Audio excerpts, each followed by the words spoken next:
GMERS કોલેજમાં થયેલા fee વધારાને પરત ખેંચવા કોંગ્રેસની માંગ. શક્તિસિંહ ગોહિલ બોલ્યા 87% ફી વધારો કરાયો છે અયોગ્ય.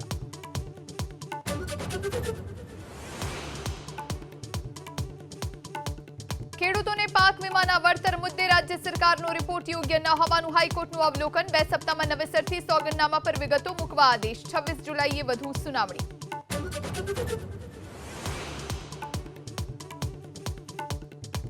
દક્ષિણ ગુજરાત સહિત 8 જિલ્લામાં આજે ખાબકી શકે ભારે વરસાદ. અમદાવાદ, ગાંધીનગર સહિત 18 જિલ્લામાં યલો એલર્ટ.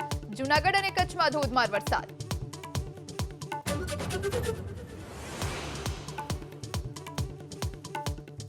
દેશના કેટલાક રાજ્યમાં પૂરનો પ્રકોપ. પશ્ચિમ બંગાળ, બિહાર અને ઉત્તર પ્રદેશના શહેરો જળમગ્ન. આસામમાં પૂરના કારણે અત્યાર સુધીમાં 78ના મોત.